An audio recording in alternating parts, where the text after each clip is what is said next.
What's up, Bobcats? I'm Helen Hall. And I'm Sebastian Sandoval. And we're back with another episode of The Sage. On today's show, we have a trivia man on the street, A sports feature on one of our student athletes, a piece on the weight room, and a look at some unique holidays.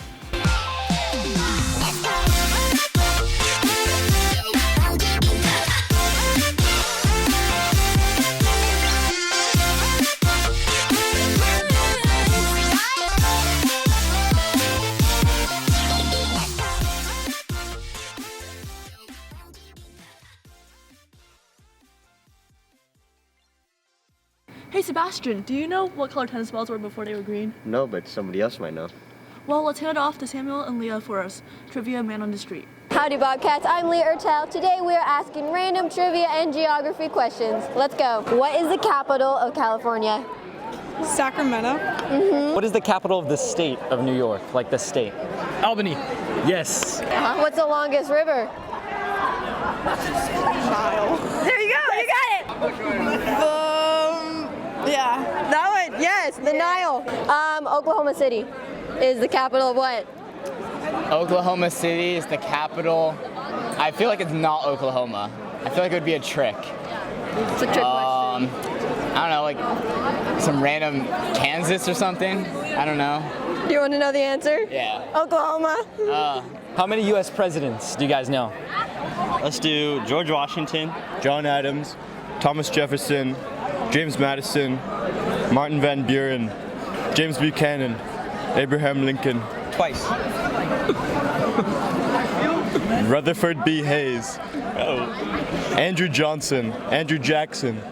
That's 10. Calvin Coolidge, Woodrow Wilson. Donald J. Trump.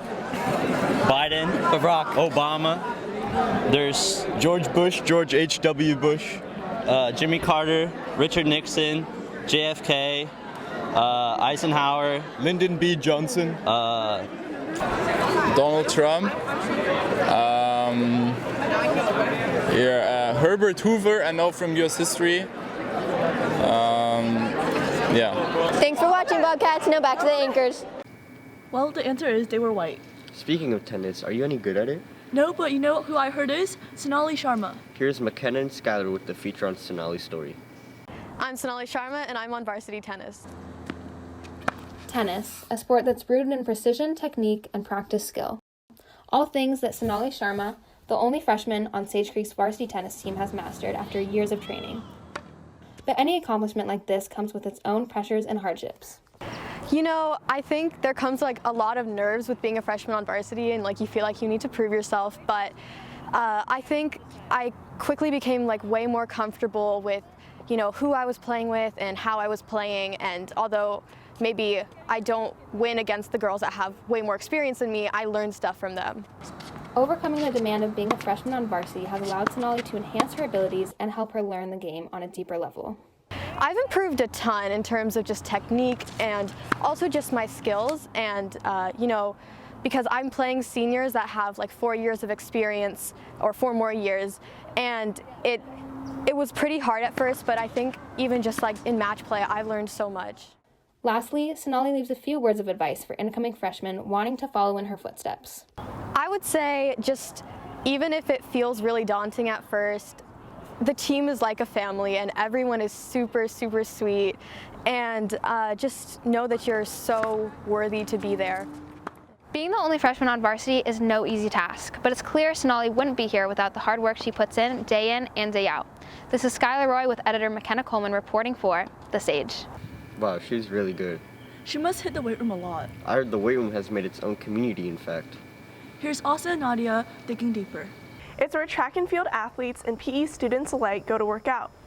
Sage Creek's weight room. As a crucial resource to students on campus, the weight room is looking to raise funds for new equipment through various methods. We learned a bit more about the significance of the weight room to our student body. Well, we use the weight room about 2 out of the 5 days that we're actually training. So it takes up a big portion of our time because we use it all year round. Well, we can definitely use some like new dumbbell weights because, you know, ours has been around for a while, so we're really pushing to get some new equipment, some fresh stuff in there, just so we can like work on new parts of the body. We have a really big lofty goal in trying to replace a lot of items here for the weight room. And unfortunately, that also comes with a hefty price. Moving forward, there'll be extra fundraisers. I know that there are a couple things in the works with Miss Williams, but there's also the opportunity just to donate directly to the foundation, in which case our goal is that, you know, the lofty goal of about 50K. I just really would love to see something new for our students to have. I think it'll open up a lot of eyes. It allows, you know, students to get more involved and take a sense of pride in everything that we do here at Sage Creek. See, I love the squat racks. I love a good, you know, bench press. Those are pretty staple. We use those a lot. And dumbbells are also really helpful. We use those a lot too. So yeah, I like all of it, honestly. The weight room not only fosters healthy students, but also a healthy community. This has been Nadia, Razzaq, and Austin Jew reporting for The Sage. I like the way they had a tree drive a while back, and that reminds me, it's that time of year, the holiday season. And speaking of holidays, the winter music concert is coming up, so be sure to get your tickets on GoFan. I bet there'll be a lot of Christmas music. However, aside from Christmas, there are many other holidays celebrated. Here's Jack and Jacob with some unique holidays celebrated around the world. Winter is the most festive time of the year. New Year's and Christmas are some of the most popular holidays in the US, but there are a lot of lesser-known holidays that fly under the radar. We ran a survey to find unique winter holidays that students celebrate.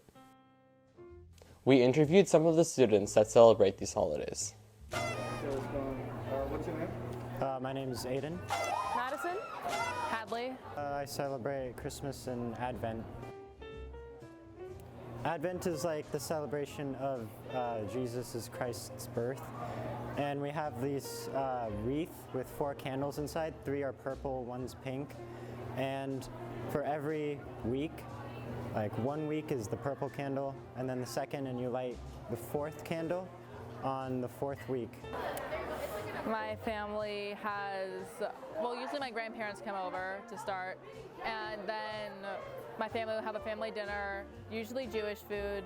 Could be latkes, could be blintzes. So with Lunar New Year, I usually get together with a bunch of family. We play this gambling game, there's a bunch of food, and it's just this really big like celebration with like relatives. And then we light the menorah. So that's a Jewish tradition for Hanukkah. And then we do presents in my family. I know some Jewish families don't. So then after we light the menorah, we do that. People all around the world are different in the ways they celebrate, and some don't even celebrate at all. But in the end, we are all people who take this winter to spend times with our friends and family. This has been Jacob Dougherty and Jack Donnelly reporting for The Sage.